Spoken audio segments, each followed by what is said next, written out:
बर्फ का चमत्कार। एक सर्दी की सुबह जब राज्य में बर्फ की चादर बिछी हुई थी, एक बर्फ विक्रेता जिसका नाम हरिहर था, महल में आया। हरिहर ने बड़े गर्व से दावा किया, महाराज, मेरी बर्फ अद्भुत है। यह बर्फ न केवल आपके समय की ठंडक मापती है, बल्कि जिस व्यक्ति के पास इसकी छुअन होती है, उसकी आंतरिक शुद्धता भी प्रकट कर देती है। जो सच्चा नेकदिल व्यक्ति इस बर्फ को छुएगा, उसकी बर्फ पिघलते हुए सुंदर पैटर्न में बदलेगी, पर जो स्वार्थी या कपटी होगा, उसकी बर्फ कठोर और अटल ही रहेगी।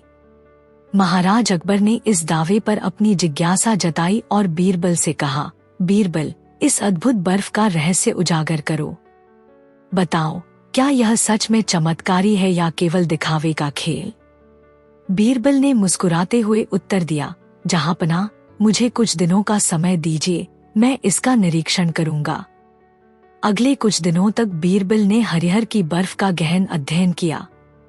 उन्होंने देखा कि हरिहर रोज महल में आकर अपनी बर्फ का प्रदर्शन करता और दावा करता कि यह बर्फ व्यक्ति के स्वभाव के अनुरूप पिघलती या जम जाती है। दरबार के कुछ सज्जनों ने कहा, जब मैंने इस बर्फ को छुआ तो मुझे लगा कि मेरे अंदर की शुद्धता झलक रही है। पर बीरबल ने गौर से देखा कि बर्फ का असली गुण तो साधारण ही था। रात में गुप्त निगरानी करते हुए उन्होंने पाया कि हरिहर अपने स्टॉल के पास एक छोटी मशीन छिपाता था। वह मशीन बर्फ में एक विशेष रासायनिक मिश्रण मिलाने का काम करती थी, जिससे बर्फ का रंग और पिघलने का तरीका पूर्व निर्धारित हो जाता था। इससे लोगों में यह भ्रम पैदा होता था कि बर्फ व्यक्ति की आंतरिक स्वभाव के अनुरूप बदल रही है। अगले दिन बीरबल ने दरबार में 2 व्यक्तियों से बर्फ का प्रयोग करवाया। सबसे पहले एक अहंकारी मंत्री ने बर्फ को छुआ और मशीन के प्रभाव से उसकी बर्फ ठंडी और कठोर रही, जिससे उसकी स्वार्थी प्रवृत्ति स्पष्ट हो गई।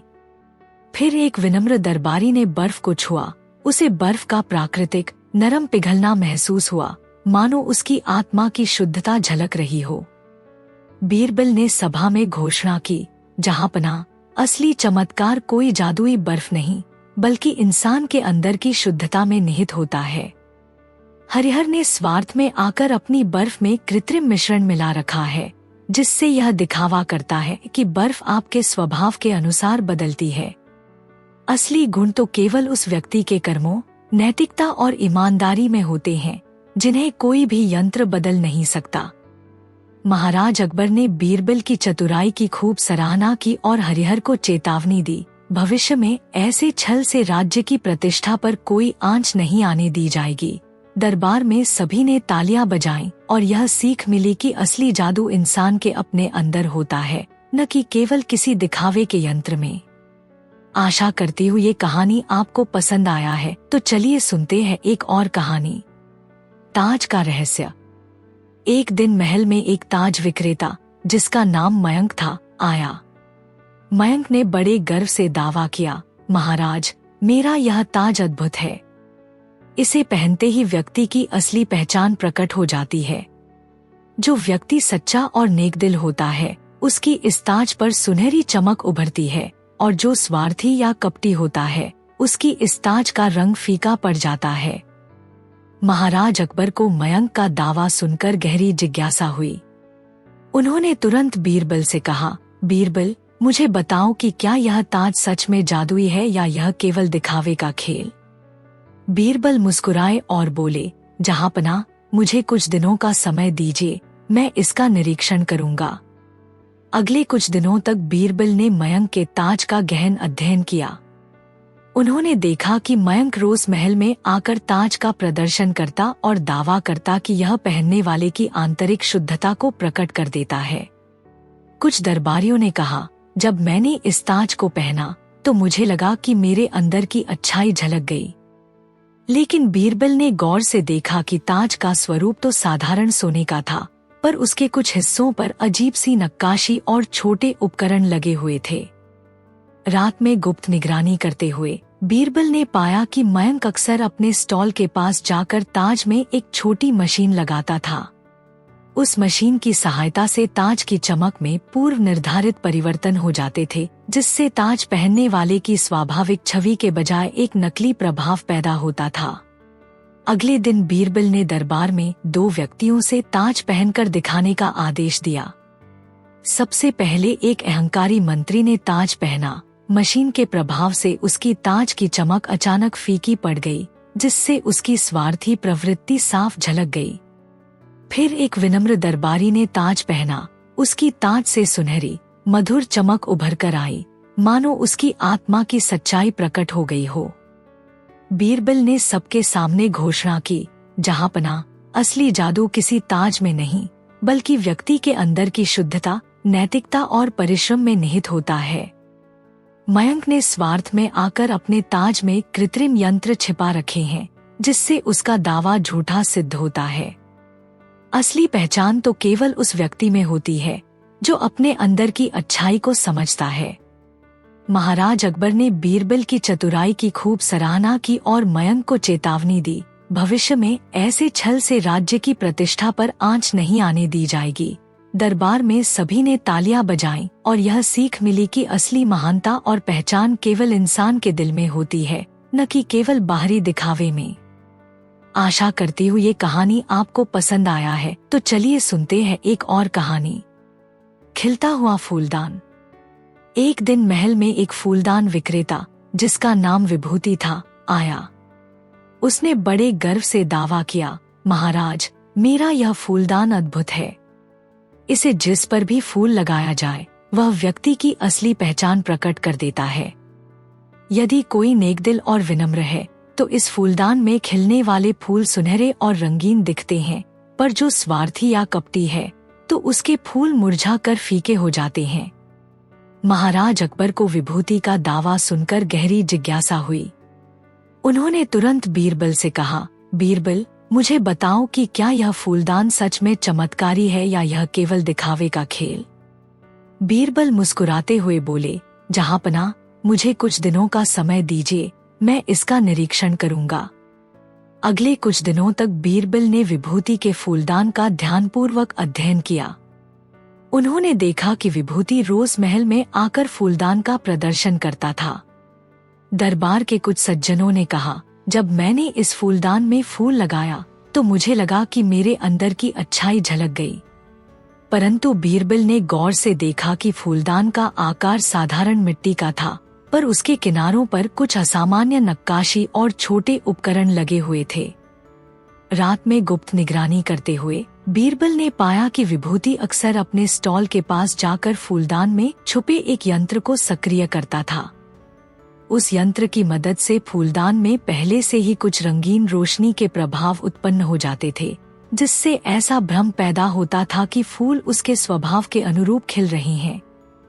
अगले दिन दरबार में बीरबल ने फूलदान का परीक्षण करवाने का आदेश दिया। सबसे पहले एक अहंकारी मंत्री ने फूलदान में फूल लगाया। मशीन के प्रभाव से उसके फूलों का रंग फीका और मुरझा दिखाई दिया, जिससे उसकी स्वार्थी प्रवृत्ति स्पष्ट हो गई। फिर एक विनम्र दरबारी ने फूलदान में फूल लगाया। उसके फूलों में प्राकृतिक चमक और रंगीनता आई, मानो उसकी आत्मा की शुद्धता झलक रही हो। बीरबल ने सभा में घोषणा की, जहांपना, असली जादू तो वह नहीं होता जो केवल यंत्रों के सहारे दिखावा किया जाए। विभूति ने स्वार्थ में आकर अपने फूलदान में कृत्रिम यंत्र छिपा रखे हैं, जिससे यह दिखावा होता है कि फूल आपकी स्वाभाविकता प्रकट करते हैं। असली पहचान तो केवल उस व्यक्ति में होती है जिसके अंदर की ईमानदारी, नैतिकता और परिश्रम निहित होती है। महाराज अकबर ने बीरबल की चतुराई की खूब सराहना की और विभूति को चेतावनी दी कि भविष्य में ऐसे छल से राज्य की प्रतिष्ठा पर आंच नहीं आने दी जाएगी। दरबार में सभी ने तालियां बजाईं और इस घटना से यह सीख मिली कि असली सुंदरता और पहचान इंसान के अपने अंदर छिपी होती है, न कि केवल बाहरी दिखावे के यंत्रों में। आशा करती हूँ ये कहानी आपको पसंद आया है, तो चलिए सुनते हैं एक और कहानी। टोपी का सच। एक दिन महल में एक टोपी विक्रेता, जिसका नाम विनय था, महल में आया। विनय ने बड़े गर्व से दावा किया, महाराज, मेरी टोपी अद्भुत है। इसे पहनते ही व्यक्ति की असली पहचान सामने आ जाती है। जो ईमानदार होता है उसकी टोपी पर सुंदर रंग झलकते हैं, और जो स्वार्थी या कपटी होता है उसकी टोपी का रंग फीका और उदास दिखता है। महाराज अकबर ने विनय के दावे पर अपनी जिज्ञासा जताई और तुरंत बीरबल से कहा, बीरबल, मुझे बताओ कि क्या यह टोपी सच में जादुई है या यह केवल दिखावे का खेल। बीरबल मुस्कुराए और बोले, जहांपनाह, मुझे कुछ दिनों का समय दीजिए, मैं इसका निरीक्षण करूंगा। अगले कुछ दिनों तक बीरबल ने विनय की टोपी का गहन अध्ययन किया। उन्होंने देखा कि विनय रोज महल में आकर अपनी टोपी का प्रदर्शन करता था और दावा करता था कि यह पहनने वाले की सच्चाई प्रकट करती है। दरबार के कुछ सज्जनों ने कहा, जब मैंने इस टोपी को पहना तो मुझे ऐसा लगा मानो मेरे अंदर की भावनाएं झलक गईं। लेकिन बीरबल ने गौर से देखा कि टोपी की बनावट तो साधारण थी, पर उसके किनारों पर कुछ अजीब नक्काशी और छोटे उपकरण लगे हुए थे, जिन्हें देखकर ऐसा प्रतीत होता था कि टोपी में कोई यंत्र छिपा है। रात में गुप्त निगरानी करते हुए बीरबल ने पाया कि विनय अक्सर अपने स्टॉल के पास जाकर टोपी में एक छोटी मशीन सक्रिय करता था।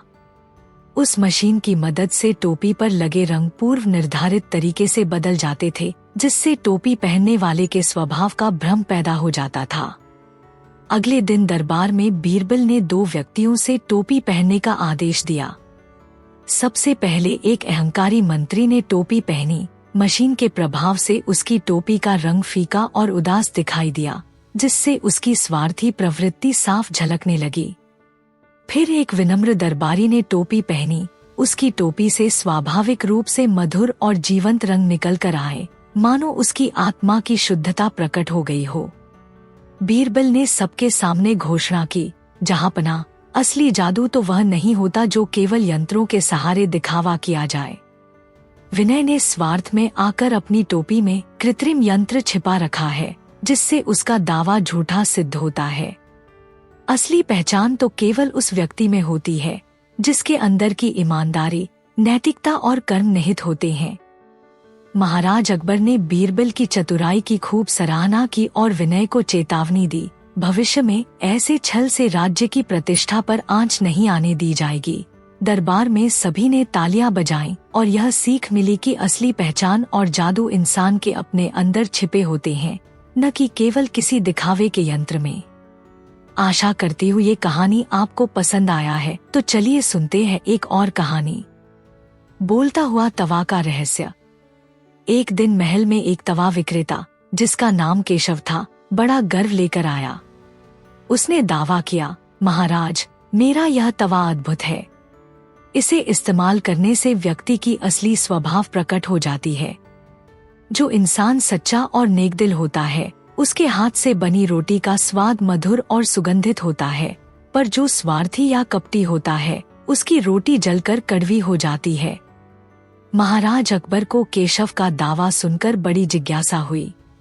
उन्होंने बीरबल से कहा, बीरबल, इस तवा के जादू का रहस्य मुझे बताओ। क्या यह सच में चमत्कारी है या यह केवल दिखावे का खेल? बीरबल मुस्कुराए और बोले, जहांपनाह, मुझे कुछ दिनों का समय दीजिए, मैं इसका निरीक्षण करूंगा। अगले कुछ दिनों तक बीरबल ने केशव के तवे का गहन अध्ययन किया। उन्होंने देखा कि केशव रोज महल में आकर तवे का प्रदर्शन करता और दावा करता कि जिस भी व्यक्ति से रोटी बने, उसकी सच्चाई प्रकट हो जाती है। कुछ दरबारियों ने कहा, जब मैंने केशव के तवे से बनी रोटी चखी तो मुझे लगा कि उसकी मिठास मेरे अंदर की शुद्धता झलक रही है। लेकिन बीरबल ने गौर से देखा कि तवे का आकार और बनावट तो साधारण थी, पर उसके कुछ किनारों पर अजीब सी नक्काशी और छोटे छोटे यंत्र लगे हुए थे। रात में गुप्त निगरानी करते हुए बीरबल ने पाया कि केशव अक्सर अपने स्टॉल के पास जाकर तवे में एक छोटी मशीन छिपा लेता था। उस मशीन की सहायता से तवे पर गर्मी और तेल के प्रभाव को पूर्व निर्धारित तरीके से बदल दिया जाता था, जिससे ऐसा भ्रम पैदा होता था कि रोटी के स्वाद में व्यक्ति की स्वाभाविकता प्रकट हो रही है। अगले दिन दरबार में बीरबल ने 2 व्यक्तियों से तवे का प्रयोग करवाने का आदेश दिया। सबसे पहले एक अहंकारी रसोइया ने रोटी बनाई। मशीन के प्रभाव से उसकी रोटी जलकर कड़वी हो गई, जिससे उसकी स्वार्थी प्रवृत्ति साफ नजर आई। फिर एक विनम्र रसोइया ने रोटी बनाई। उसकी रोटी में स्वाभाविक मधुरता और संतुलन था, मानो उसकी आत्मा में सच्चाई बसती हो। बीरबल ने सबके सामने घोषणा की, जहांपना, असली चमत्कार तो वह नहीं होता जो केवल यंत्रों के सहारे दिखावा किया जाए। केशव ने स्वार्थ में आकर अपने तवे में कृत्रिम यंत्र छुपा रखे हैं, जिससे वह रोटी के स्वाद को पूर्व निर्धारित रूप से बदल देता है। असली स्वाद तो केवल उस व्यक्ति के अंदर की शुद्धता, नैतिकता और परिश्रम से आता है। महाराज अकबर ने बीरबल की चतुराई की खूब सराहना की और केशव को चेतावनी दी कि भविष्य में ऐसे छल से राज्य की प्रतिष्ठा पर आंच नहीं आने दी जाएगी। दरबार में सभी ने तालियां बजाईं और यह सीख मिली कि असली जादू इंसान के दिल में होता है, न कि केवल किसी यंत्र के द्वारा उत्पन्न दिखावे में। आशा करती हूँ ये कहानी आपको पसंद आया है, तो चलिए सुनते हैं एक और कहानी। बोलता हुआ जूता का रहस्य। एक दिन महल में एक जूता विक्रेता, जिसका नाम मनोज था, महल में आया। मनोज ने बड़े गर्व से दावा किया, महाराज, मेरे जूते अद्भुत हैं। इन्हें पहनते ही व्यक्ति की असली स्वभाव प्रकट हो जाती है। जो व्यक्ति सच्चा और नेकदिल होता है, उसके जूते से मधुर ध्वनि निकलती है, पर जो स्वार्थी या कपटी होता है, उसके जूते से कठोर और उग्र आवाज आती है। महाराज अकबर ने मनोज के दावे पर अपनी जिज्ञासा जताई और तुरंत बीरबल से कहा, बीरबल, मुझे बताओ कि क्या यह जूता सच में जादुई है या यह केवल दिखावे का खेल। बीरबल मुस्कुराते हुए बोले, जहांपना, मुझे कुछ दिनों का समय दीजिए, मैं इसका निरीक्षण करूंगा। अगले कुछ दिनों तक बीरबल ने मनोज के जूते का गहन अध्ययन किया। उन्होंने देखा कि मनोज रोज महल में आकर अपने जूते का प्रदर्शन करता था। कुछ दरबारियों ने कहा, जब मैंने जूते पहने तो मुझे लगा कि उनके स्वर में मेरे अंदर की भावनाओं की झलक मिल गई। लेकिन बीरबल ने गौर से देखा कि जूते की बनावट तो साधारण चमड़े की थी, पर उसके तलवे पर कुछ अजीब सी नक्काशी और छोटे छोटे तार जड़े हुए थे। रात में गुप्त निगरानी करते हुए बीरबल ने पाया कि मनोज अक्सर अपने स्टॉल के पास जाकर जूते में एक छोटी मशीन छुपा लेता था। उस मशीन की मदद से जूते के तलवे से निकली ध्वनि पूर्व निर्धारित ढंग से बदल जाती थी, जिससे यह दिखावा होता था कि जूता पहनने वाले के स्वभाव के अनुरूप मधुर या कठोर आवाज उत्पन्न हो रही है। अगले दिन दरबार में बीरबल ने 2 व्यक्तियों से जूता पहनकर देखने का आदेश दिया। सबसे पहले एक अहंकारी मंत्री ने जूता पहना। मशीन के प्रभाव से उसके जूते से तेज, कठोर आवाज निकलने लगी, जिससे उसकी स्वार्थी प्रवृत्ति साफ झलकने लगी। फिर एक विनम्र दरबारी ने जूता पहना।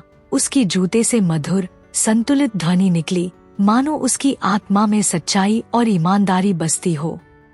बीरबल ने सबके सामने घोषणा की, जहांपना, असली जादू तो वह नहीं होता जो केवल यंत्रों के सहारे दिखावा किया जाए।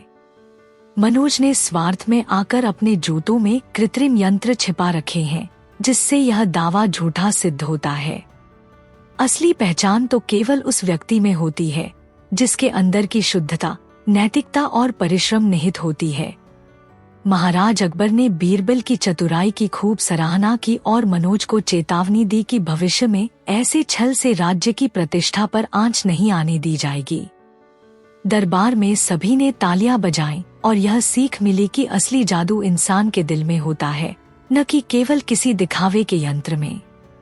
आशा करती हूँ ये कहानी आपको पसंद आया है, तो चलिए सुनते हैं एक और कहानी। जादुई पोशाक का रहस्य। एक दिन महल में एक दर्जी, जिसका नाम लक्ष्मण था, आया। उसने बड़े गर्व से दावा किया, महाराज, मेरी बनाई हुई यह पोशाक अद्भुत है। इसे पहनते ही व्यक्ति की असली पहचान सामने आ जाती है।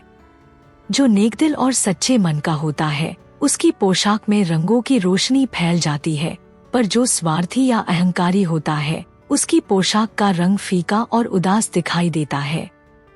महाराज अकबर को लक्ष्मण का दावा सुनकर बहुत जिज्ञासा हुई। उन्होंने तुरंत बीरबल से कहा, बीरबल, इस पोशाक के जादू का रहस्य उजागर करो। बताओ, क्या यह सच में चमत्कारी है या केवल दिखावे का खेल? बीरबल मुस्कुराए और बोले, जहांपना, मुझे कुछ दिनों का समय दीजिए, मैं इसका निरीक्षण करूंगा। अगले कुछ दिनों तक बीरबल ने लक्ष्मण की दुकान का गहन अध्ययन किया। उन्होंने देखा कि लक्ष्मण रोज महल में आकर अपनी पोशाक का प्रदर्शन करता था और दावा करता था कि इस पोशाक से व्यक्ति की आंतरिक शुद्धता प्रकट हो जाती है। दरबार के कुछ सज्जनों ने कहा, जब मैंने इसे पहना तो मुझे ऐसा लगा मानो मेरे अंदर की अच्छाई की झलक मिल गई। परंतु बीरबल ने गौर से देखा कि पोशाक की बुनाई तो साधारण से कपड़े की थी, पर उसके किनारों पर कुछ अजीब सी नक्काशी और छोटे छोटे यंत्र लगे हुए थे। रात में गुप्त निगरानी करते हुए बीरबल ने पाया कि लक्ष्मण अक्सर अपने स्टॉल के पास जाकर पोशाक में एक छोटी मशीन छुपा लेता था। उस मशीन की मदद से पोशाक में विशेष डाई और रासायनिक मिश्रण मिलाकर पूर्व निर्धारित रंग परिवर्तन उत्पन्न हो जाते थे, जिससे यह दिखावा होता था कि पोशाक पहनने वाले की स्वाभाविकता उसके अंदर की सच्चाई के अनुरूप बदल रही है। अगले दिन दरबार में बीरबल ने 2 व्यक्तियों से पोशाक पहनकर दिखाने का आदेश दिया। सबसे पहले एक अहंकारी मंत्री ने पोशाक पहनी। मशीन के प्रभाव से उसकी पोशाक का रंग अचानक फीका पड़ गया, जिससे उसकी स्वार्थी प्रवृत्ति साफ झलकने लगी।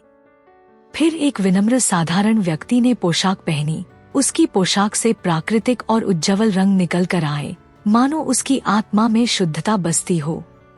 बीरबल ने सबके सामने घोषणा की, जहांपना, असली जादू वह नहीं होता जो केवल यंत्रों के सहारे दिखावा किया जाए। लक्ष्मण ने स्वार्थ में आकर अपनी पोशाक में कृत्रिम यंत्र और रासायनिक मिश्रण छिपा रखे हैं, जिससे यह दावा झूठा सिद्ध होता है। असली पहचान तो केवल उस व्यक्ति में होती है जिसके अंदर की नैतिकता, ईमानदारी और मेहनत निहित होती है। महाराज अकबर ने बीरबल की चतुराई की खूब सराहना की और लक्ष्मण को चेतावनी दी, भविष्य में ऐसे छल से राज्य की प्रतिष्ठा पर आंच नहीं आने दी जाएगी। दरबार में सभी ने तालियां बजाईं और यह सीख मिली कि असली जादू इंसान के अपने अंदर की सच्चाई में होता है, न कि केवल बाहरी दिखावे के यंत्र में। आशा करती हूँ ये कहानी आपको पसंद आया है, तो चलिए सुनते हैं एक और कहानी, अद्भुत नक्शा का रहस्य। एक दिन महल में एक नक्शा विक्रेता, जिसका नाम प्रकाश था, आया। उसने बड़े गर्व से दावा किया, महाराज, मेरा यह नक्शा अद्भुत है। इसे देखकर हर व्यक्ति की असली दिशा और जीवन का लक्ष्य प्रकट हो जाता है। जो नेकदिल और ईमानदार होता है, उसके नक्शे पर सुनहरे रास्ते उभर आते हैं, और जो स्वार्थी या कपटी होता है, उसके नक्शे पर अंधेरे, भटकने वाले मार्ग दिखते हैं। महाराज अकबर को यह दावा सुनकर गहरी जिज्ञासा हुई। उन्होंने तुरंत बीरबल से कहा, बीरबल, इस नक्शे का रहस्य उजागर करो। बताओ, क्या यह सच में चमत्कारी है या केवल दिखावे का खेल? बीरबल मुस्कुराए और बोले, जहांपना, मुझे कुछ दिनों का समय दीजिए, मैं इसका निरीक्षण करूंगा। अगले कुछ दिनों तक बीरबल ने प्रकाश के नक्शे का गहन अध्ययन किया। उन्होंने देखा कि प्रकाश रोज महल में आकर नक्शे का प्रदर्शन करता था। कुछ दरबारियों ने कहा, जब मैंने नक्शा देखा तो मुझे लगा कि मेरे जीवन के सही रास्ते की झलक मिल गई। लेकिन बीरबल ने गौर से देखा कि नक्शे का डिजाइन तो साधारण कागज का था, पर उसके कुछ हिस्सों पर रंग बिरंगे धब्बे थे जो प्राकृतिक नहीं लगते थे। रात में गुप्त निगरानी करते हुए बीरबल ने पाया कि प्रकाश अक्सर अपने स्टॉल के पास जाकर नक्शे में छिपे कुछ यंत्रों को सक्रिय कर देता था। उन यंत्रों की मदद से नक्शे पर विभिन्न रंग पूर्व निर्धारित ढंग से उभर आते थे, जिससे नक्शा दिखावे का खेल बन जाता था कि व्यक्ति के स्वभाव के अनुरूप उसके जीवन के रास्ते अलग अलग दिखाई देते हैं। अगले दिन दरबार में बीरबल ने सबको बुलाकर नक्शे का परीक्षण करवाया। सबसे पहले एक अहंकारी मंत्री ने नक्शा देखा। मशीन के प्रभाव से उसके नक्शे पर अंधकारमय और उलझे हुए मार्ग नजर आए, जिससे उसकी स्वार्थी प्रवृत्ति स्पष्ट हो गई। फिर एक विनम्र साधारण दरबारी ने नक्शा देखा। उसके नक्शे पर सुनहरे, सीधे और उज्ज्वल रास्ते उभर आए, मानो उसकी आत्मा में सच्चाई बसती हो। बीरबल ने सभा में घोषणा की, जहांपना, असली जादू कोई नक्शा नहीं, बल्कि व्यक्ति का अपने अंदर का सच है। प्रकाश ने स्वार्थ में आकर अपने नक्शे में कृत्रिम यंत्र छिपा रखे हैं, जिससे वह दिखावा करता है कि आपकी दिशा बदल जाती है, असली मार्ग तो केवल उस व्यक्ति के कर्मों, नैतिकता और ईमानदारी से निर्धारित होता है, जिसे कोई भी मशीन बदल नहीं सकती। महाराज अकबर ने बीरबल की चतुराई की खूब सराहना की और प्रकाश को चेतावनी दी, भविष्य में ऐसे छल से राज्य की प्रतिष्ठा पर कोई आंच नहीं आने दी जाएगी। दरबार में सभी ने तालियां बजाईं और यह सीख मिली कि असली दिशा और जीवन का लक्ष्य इंसान के अपने अंदर की सच्चाई में निहित होते हैं, न कि केवल दिखावे के यंत्रों में।